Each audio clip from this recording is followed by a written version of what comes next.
Welcome to Define Play, where I interview fascinating people to find out what play means to them. My name is Michael, and my guests today are Josh and Dana Penley, who are international teachers currently living in Kuwait, but have also taught in China, and they started their teaching careers here in Chicago. They're also avid travel bloggers, and they write on their blog, The Penley Perspective, about their observations about culture and travel and where to find the best food and all kinds of great tips for all kinds of places all over the globe. In our conversation, we chatted about how play differs in the various cultures they've lived in and traveled in, from kids to adults. We talked about their own ways of engaging in play and how that too changes in different contexts. So I hope you'll enjoy the conversation and maybe find some inspiration along the way. Let's go ahead and get into it. Thanks.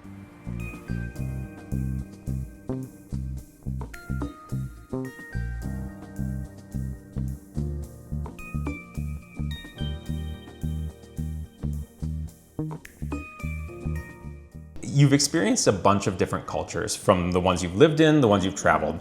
Talk to me a little bit about what your process of getting to know a culture is like. How do you immerse yourselves? How do you learn? What's your process like? I just feel like when you go to a new country, especially if you live, because it is different if you travel, because you've done your research, you're like, these are the touristy spots, can I find a more local experience? But you really don't understand what it's truly like until you live there, right? And I know in Beijing, especially too, because a lot of people don't speak English, that you're immersed in this, like, I have to order food, but I can't even sound out Chinese, right? And so you really are just kind of thrown into the deep end when you live somewhere, I think in a good way.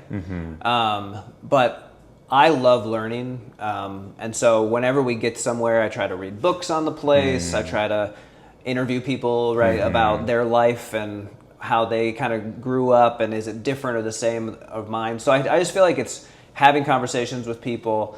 We got really into tea, and I feel like just sitting down for a long process of drinking Chinese tea and just having conversations goes a long way. In Kuwait, we've had Ramadan dinners with people, and just, I don't know, just as much as we can, we try to like immerse ourselves in just like normal life stuff. Sure. And I think that's one way of learning about what the place is like and the culture. And well, even basic stuff like walking around. Like when you walk around a city, you start to understand who's going to what grocery store and how do you get here and what does the market look like and what does this look like, and like that's how you learn a city and like learn a culture, is through their normal daily practices. And so that's been really cool for us to just like immerse ourselves in a culture by walking around and seeing it and participating in it and figuring those things out. And she calls it my fatal flaw, but even when we travel, it's like, let's go down that street. And you're like, but there's another street. You know? So it's like, we have to go to the market. We have to go to a grocery store. I want real life stuff. I don't need to just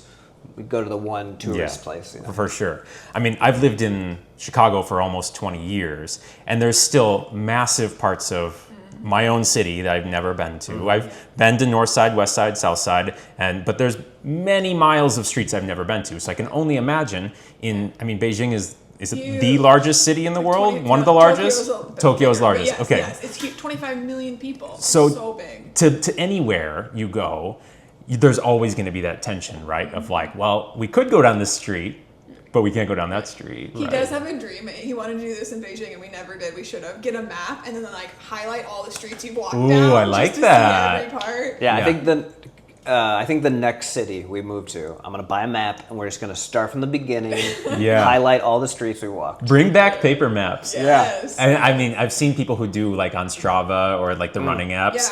They'll try to like make but they'll like make a picture. Yeah. Have you ever seen that? And they'll like make art with their footsteps. But a paper map way of just being like, wow, we missed a street. Yeah, Now we gotta go to that street. That's fun. Yeah. And it's something to do. It's like a destination to go to. Like, even in Chicago, we did that all the time. You'd go to a new neighborhood and you're like, oh, we're gonna go to do dinner here, but then we're gonna walk around and see what's in the neighborhood just to understand it. And neighborhoods are usually a much better way to truly get a sense of the city than, the tourist spots are fun. They're popular for a reason, but you want to see how people live, what it actually feels like outside of the chaos. The neighborhoods is where you have to go.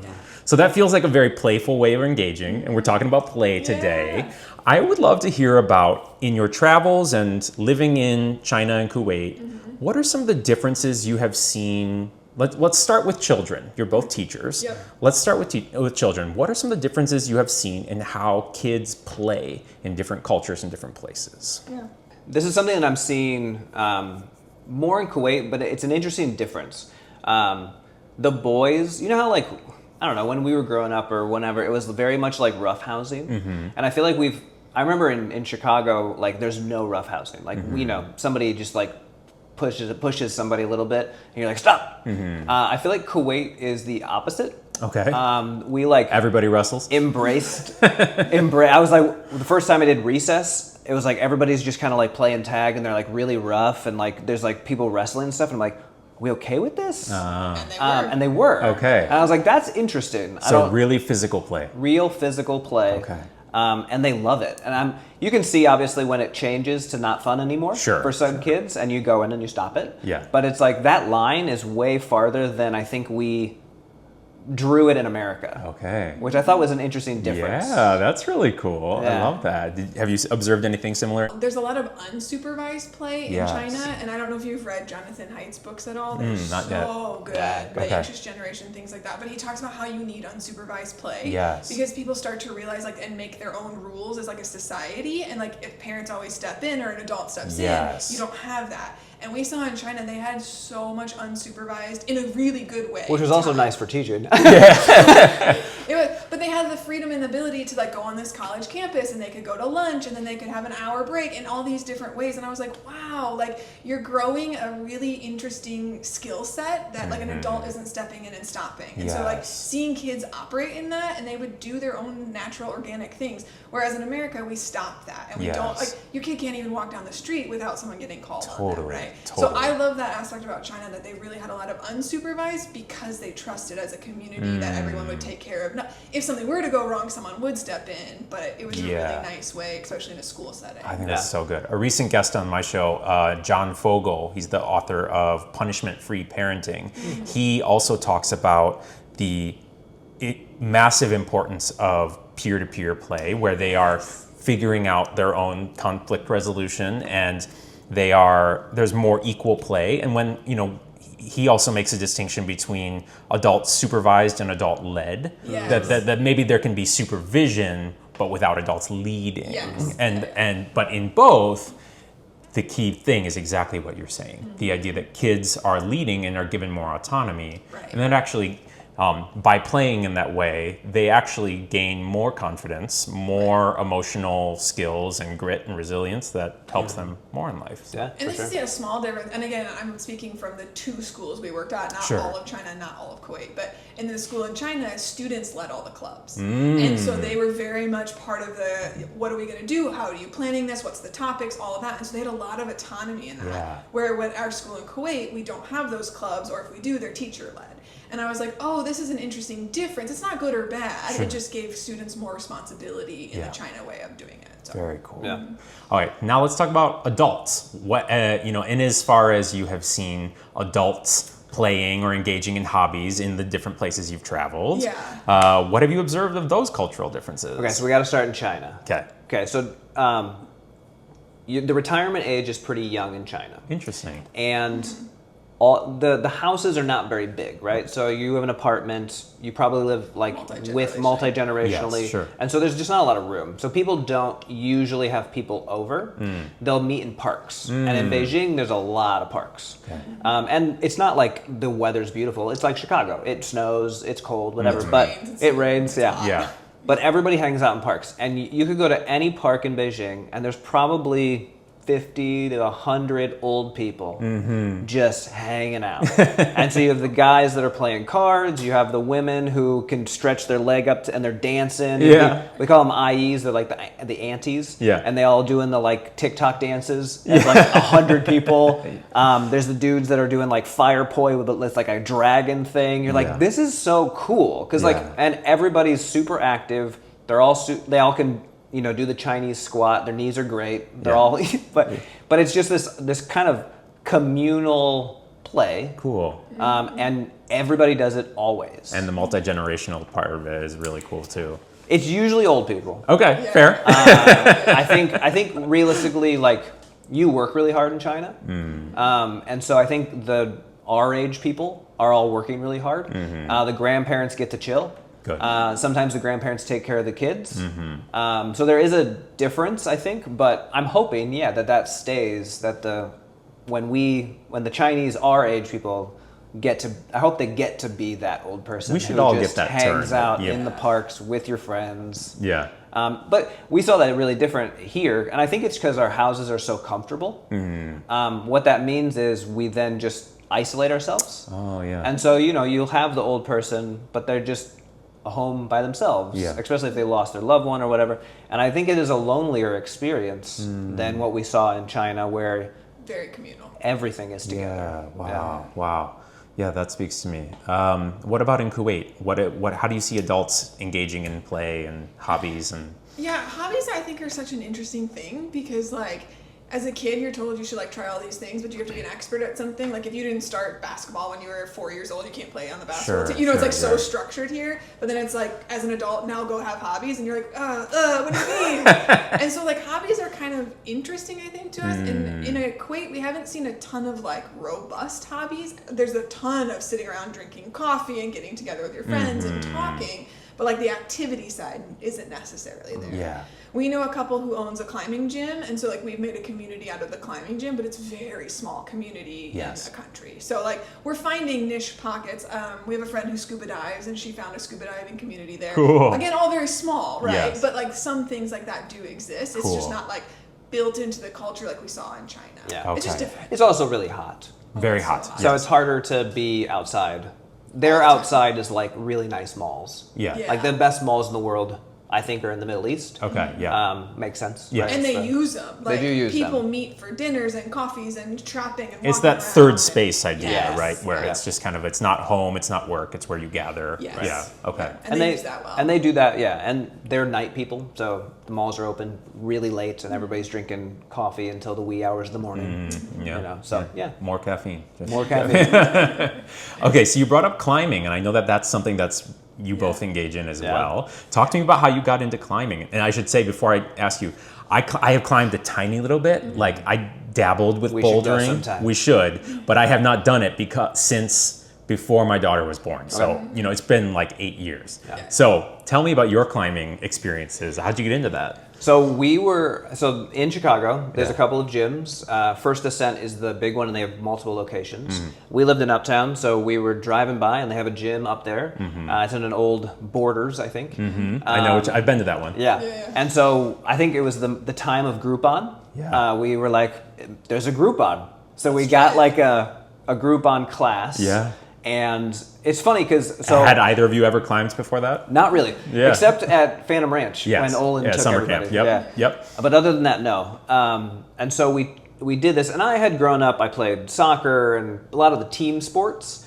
And when I climbed the first time, I was like, "Oh, this is awesome!" And I think it was the difference of like. I think I put a lot of pressure when I was on a soccer team of like comparing myself and not feeling adequate. The team sport The dynamic team sport is really dynamic? different. Yeah. And climbing is so different because it's you versus you, but not in like a wrestling way where you're still competing with somebody. It's like, and this is fascinating because we can legit say like everywhere in the world, the climbing gym is like the most accepting place. For everybody's help, everyone's just trying to be better than their previous version. Yeah. The best climber still can help the beginner climber because Yeah. nobody's good at the Yeah. beginning. Sure. You just don't Right. have those muscles. Right. But it was something that I was like, oh, this is like my thing. My dad was a really good skateboarder. Okay. And I remember like he loved it and it was his like passion. And I was like, I hope I have something like that because I never felt it with soccer. I never felt it with anything. And I skateboarded too, but I wasn't very good. I was a poser. And so I found rock climbing was like, oh, this is like my skateboarding. Like, and I found that passion that my dad had. We did it how long ago? 7 or 8 years ago.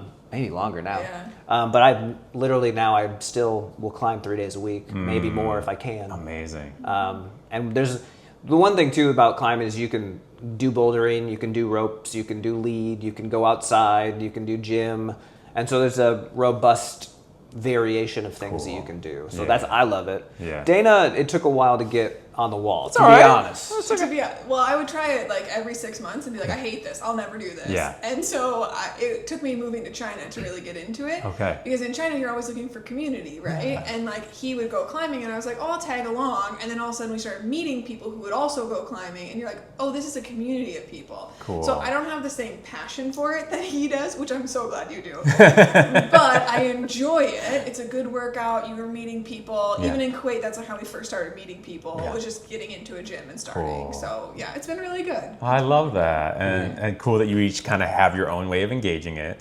And I share the sort of like the solo nature of it. It's communal because people are cheering you on and helping you figure it out. Because it's kind of like bouldering, at least. It's a puzzle. It's a puzzle. Yeah. You're figuring out your path, how you conserve energy, and what how, do it efficiently, and but also That first logical class, flow. the guy was like, you have to climb like a sloth. Like use as little energy and you can go slow. I love that. And that's how if you watch really good climbers, it's like effortless. Yeah. Right? And that's the goal. And they're using more of their legs than More their of their arms, legs, right? Yep. Yeah. Okay. Hips into the wall.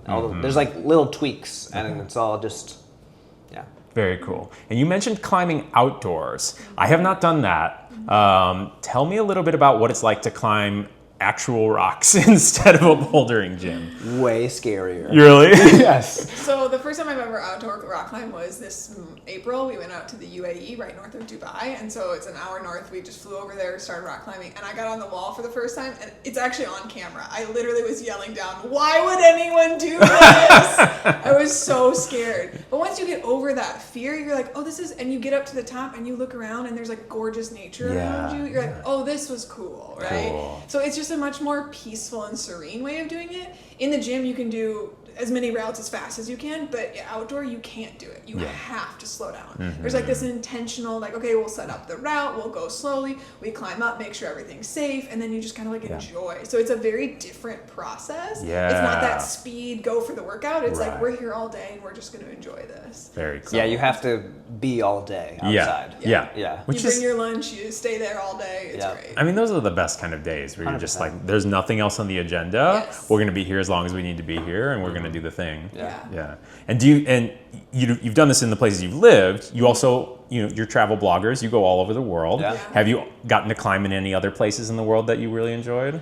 So we've just purchased our own gear. Okay. Before we were relying on us. So the world is your oyster now. The world is our oyster. So this trip actually, Northwest Arkansas has really good rock climbing. Okay. Like, if anybody's like beginning and wants, like, go to Northwest Arkansas. Go to the Ozarks. Go to the Ozarks. Okay.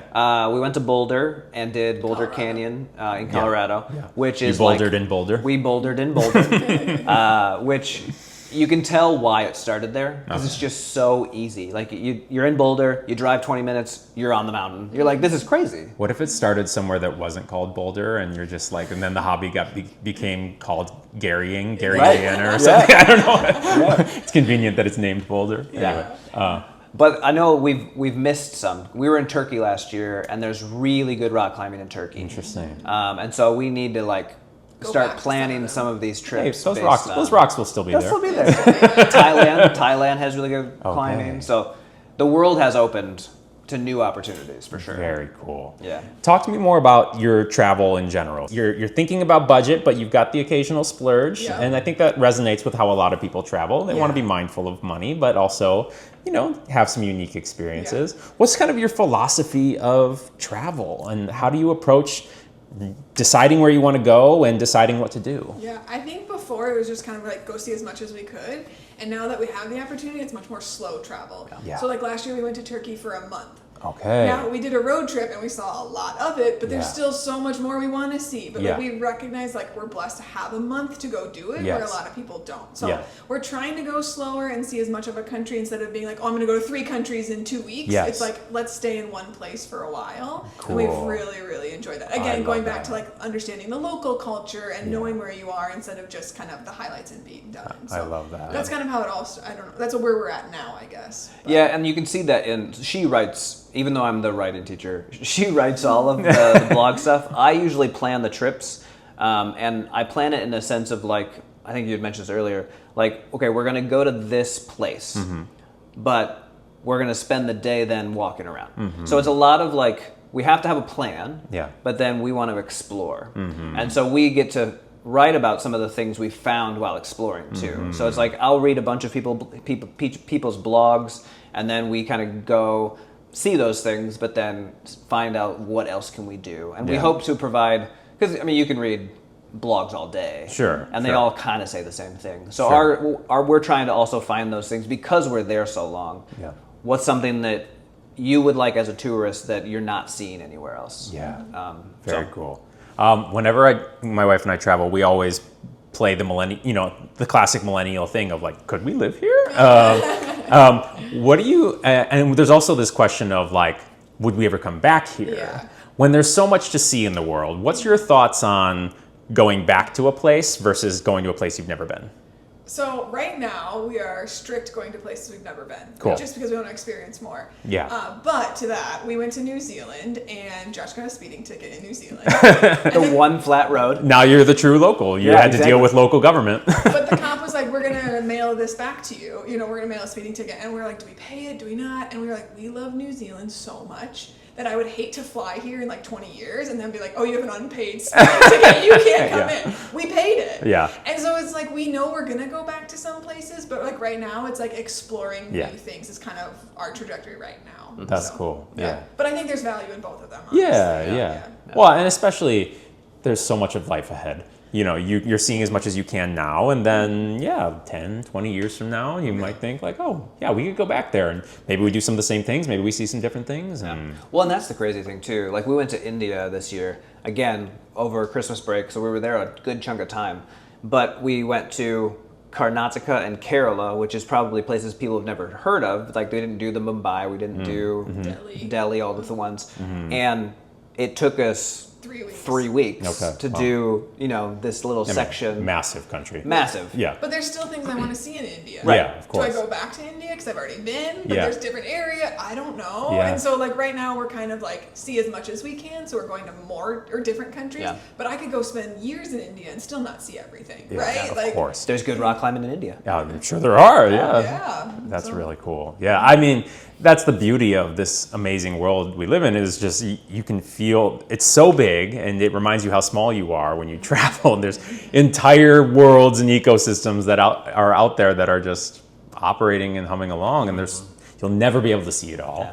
And yet, you've got a pretty good strategy for how you engage that. One thing you said, you and your wife are like, could we live here? Yeah. You can. Yes, true. We did. And Yes. I would encourage people. Honestly, it's like a life-changing experience. Yeah. So I would recommend if you find a place, do it for a year or two and then come back. Like it is so. It's changed our perspective on the world. Yes. And it's been really eye-opening. I So- love that. Yeah. Yeah. No, you're so right that it's. We often think like, oh, that's just a fun Yeah. way to dream, but no, You can do it. You actually could. People do it all You the Do time. it all the time. So you've lived in China. You're wrapping up time in Kuwait. Yeah, we have one more school year. Okay. Talking about you could live anywhere. I know. Where would you like to live that you've never lived before? And that's the hard part because it's so many options. Yeah. But also like you got to pick one, right? Yeah. So. Also, you got to get For a season. you got to get a job offer. You have to get a job. Yes, Yes. that's the most important thing. So we'll go into the job pool and do the interviews like normal, and wherever we end up, we end up. But we really like Southeast Asia, so hopefully somewhere in that area. But Cool. we're kind of open. I mean, we've been open. It's kind of funny. The first time we moved abroad, we were like, all right, God, we'll go anywhere but China. Yeah. And we got a job offer in China. Okay. The second time, we're like, we'll go anywhere but the Middle East. And we got a job offer in the Middle East. Okay. So this next time, we're like, I think we'll go anywhere but a beach in Thailand. Yeah, you're So- like, say the opposite of what you. Yeah. But I think to kind of go with that though, I'm glad we did though. Yes. Right? Because being in America, like the two places that we're like, we're going to go live in China, we're going to go live in the Middle East. And we got a lot of like, well, why would you do that? Sure. It's China, it's the Middle East. They're bad places. And you're like, well, I lived there and they're not, one. Like a lot of what we see and stuff is maybe governmental stuff. Sure. But like the everyday person, we all want the course. same thing. Of course. Right? Yeah. And so just getting to see like, we're all human, we like to eat food, we like to hang out. And that's it. Like realistically, we're all the same. It was, and I actually, I had to do like a quarantine thing in China, which was interesting. You know, room in a hotel for 2 weeks, and I was in Guangzhou, China, in southern China, and I was looking out the window every day, and I was like, you know what, like the only difference between me and that guy right there is we were born in different places. Totally. Like that's it. Yeah. Like happenstance. And it's like we build all these boundaries and stuff, and it's like we're all the same. Absolutely. I mean, that's one of the greatest gifts of travel is to recognize, on one hand, you're seeing how different places are, but to also see we're also so similar. And, you know, like we have the same emotions and the desires to connect and to work and play and everything else. Yeah. So, Right. wow. And in general, everyone will be helped. You know what I mean? Like if you're in need, people will help you. Yeah. And like no matter the language barrier, like people are people, Of and we all course. get it. So Of course. it's been really sweet. Oh, that's really cool. Yeah. So you're that's how you think about where you're going to live next. You've got a little more freedom where you're going to travel next. What's on your travel bucket list of places like haven't been there yet, gotta go there before I die? Bucket list? Or, Yeah. oh, Well, that's just start next. Is that year. too hard? Let's say okay. next 5 years. So, well, we do our life in school years. Okay. So, like, we've already looked at our breaks for next school year. Our hope is to go to Armenia. Yes. Did Geor- you know I'm 1/8 Armenian? No. have you been? I have not been. No. Come join Next us. year, Maybe I will. Maybe I will. Yeah. On my dad's side, I'm Assyrian and Armenian, and so my grandmother was Armenian. So that's on my list as well. Also, Yeah. Syrian food is the best food. Oh, we Yeah, have so yeah. many Syrian friends in Yeah. Kuwait, and their like moms will cook, and we go over, and I was like, "This is the best lentil soup I've ever had." Yeah, it's You know? amazing. Yeah. But so we were in the country of Georgia and Azerbaijan, and Armenia is right next to them. So Yes. we didn't get to do Armenia. So hopefully this year we'll Cool. do Armenia, which Cool. will be cool. We're gonna do Riyadh, Saudi Arabia, and then hopefully Jordan. Yeah. So it makes sense that you're like, okay, all right now we're in the Middle East, Yep. so it's easiest to travel within the Middle East right now, and Yeah. then a different season of life if you end up in Southeast Asia, then you can go see travel. Laos and Yeah. other countries you haven't been to, and I want to see Singapore someday. We had a friend who lived there, Malaysia. Yeah, I mean, we're not like, I don't have one dream place. This is the hard part. We've been to so many places that it's like hard to start being like, I don't have a dream place because every place has been amazing that we've gone. Yeah. Like we went to Egypt and I don't think I've ever been more blown away by one place. Like Okay. the history there was When you so can start Yeah. saying that's so and so America's old. yes, You know what I mean? You're like, Yes. what? many hundreds. Yeah. Yeah. Yeah. Wow, that's amazing.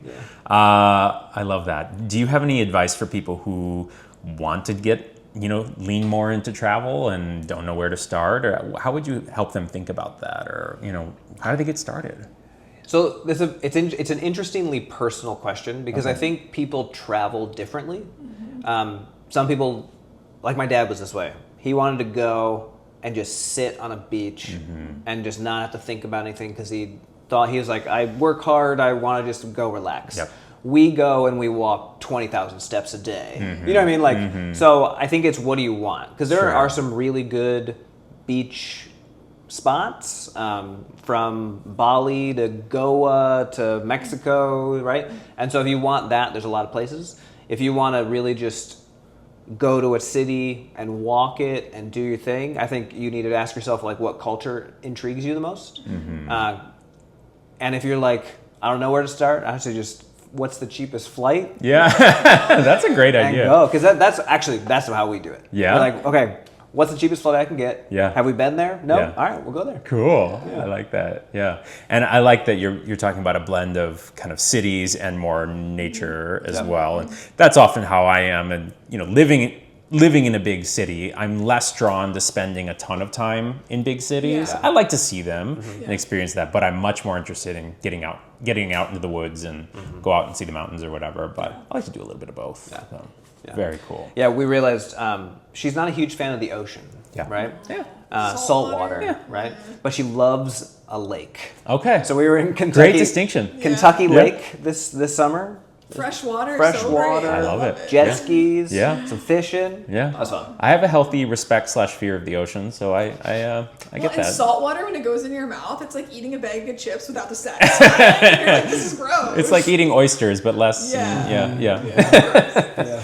I love that. I mean, travel is so inherently playful in so many ways. But Yeah. I mean, what does play look like for you in general? What are the ways, your hobbies and the ways that you connect with each other and with others and play? so there's like the physical aspect of play is kind of what we focused on, right? The climbing, the travel, exploring kind of piece.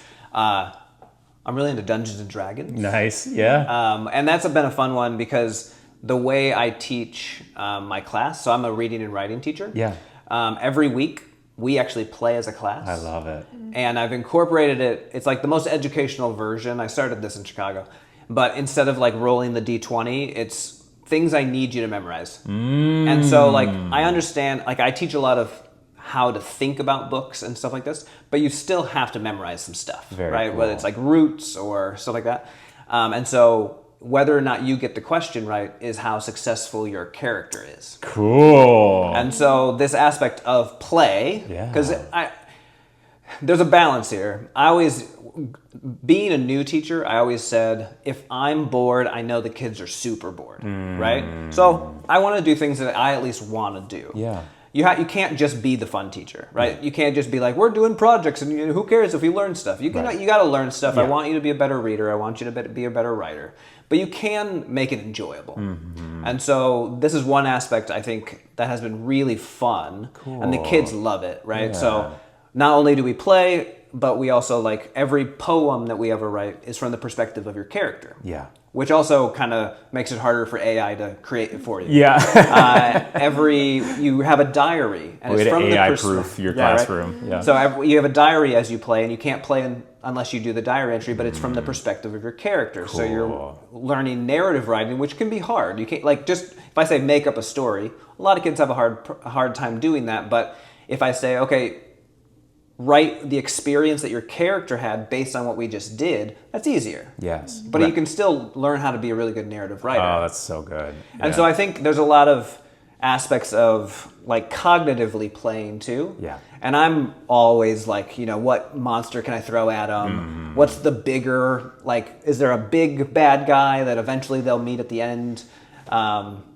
And the kids have fun with it too, because I truly allow them to kind of do whatever they want. Well, that's the beauty of Dungeons and Dragons is it's kind of structured improv. Yep. At its most basic. I've played I think 3 different campaigns with friends. The ones I enjoyed the most was where improvisation and creativity was most encouraged by the dungeon master. And I think that speaks to what a great way to teach, because constraints, ironically, actually help facilitate more creativity. When you actually have more structure and guidelines you have to stick within, it helps, because otherwise infinite possibility is actually overwhelming for trying to be creative. Yep. But when you have some structure to it, that's a really cool idea.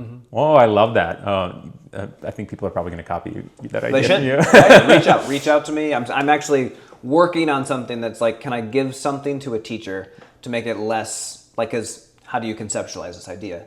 I'm working on something that's more tangible, manual, like that still allows the teacher to have free reign and creativity, but kind of frame that. Very cool. So very cool. What about you, Dana? What are your other thoughts on how you play in general, just for personally or in professionally? Well, so I've struggled with this for years. Like I don't really have hobbies. Like that was a hard thing for me to have hobbies, and I've been thinking about it. My hobbies are eating really good food, relaxing and getting massages, and walking around, which are not like playful type things. I mean, they are to me. Oh, okay. Those are my hobbies. I love that. But no, I don't we play a ton of games with friends, card games, stuff like that. Like I just enjoy being around people and having that conversational aspect and engaging in something with friends. So, And you said eating good food. Do you also like to cook? No, Josh does all. Josh does a good job. Do you find yourself playful as you cook at all?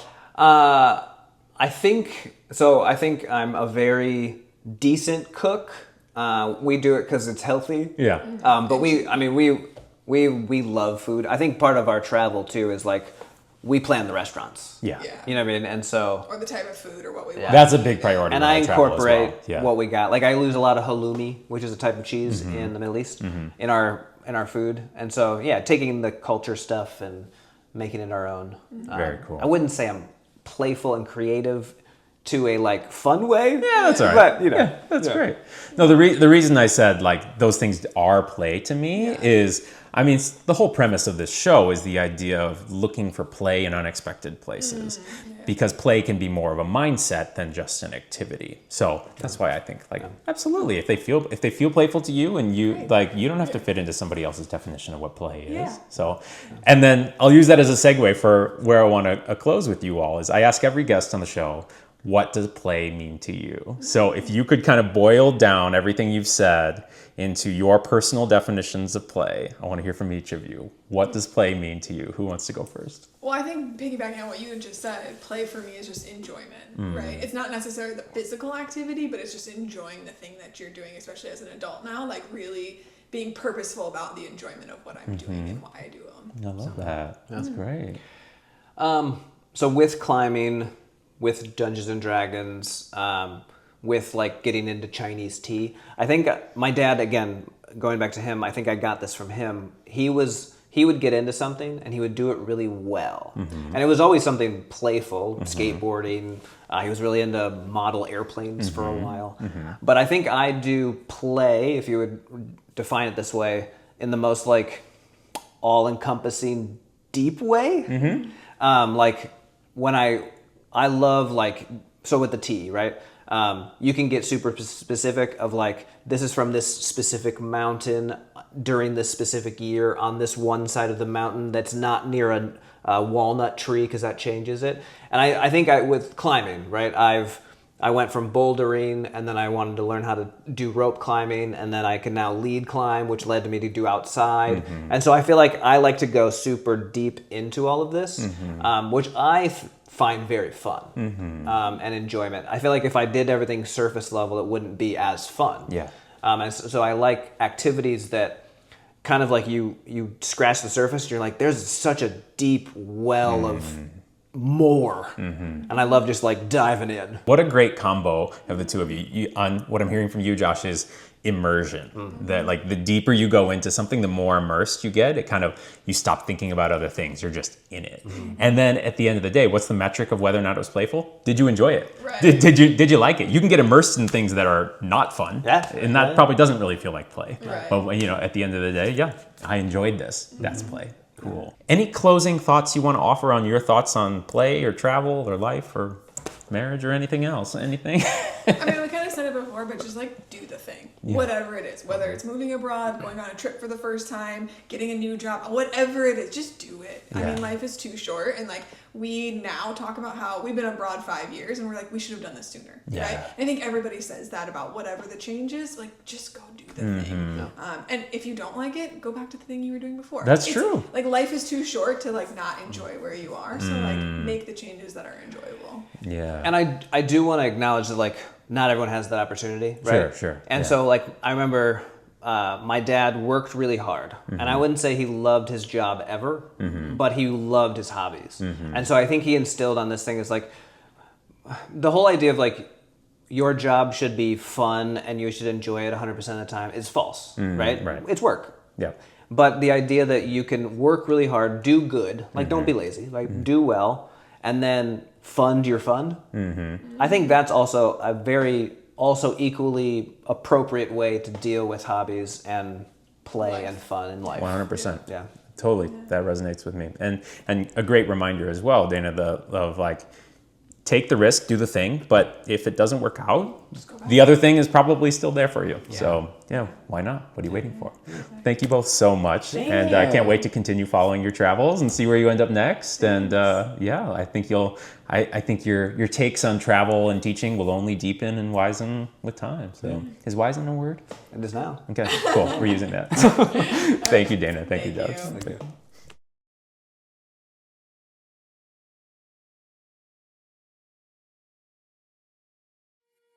Thanks for watching. I hope you found some inspiration for your next trip or maybe even your next move. You can learn more about Josh and Dana at their website, penleyperspective.com. I'll put the link down in the description below. And you can find more about this show, defineplay.com, and you can learn about what we're trying to do and learn about play and maybe add your voice to the conversation as well. If you enjoyed this conversation, please share it with a friend, send it to somebody you know who might enjoy it, and we really appreciate your like, your subscribe, anything to help us share and these conversations with more people. Thanks again for watching. I'm Michael, and we'll see you next time. Bye-bye.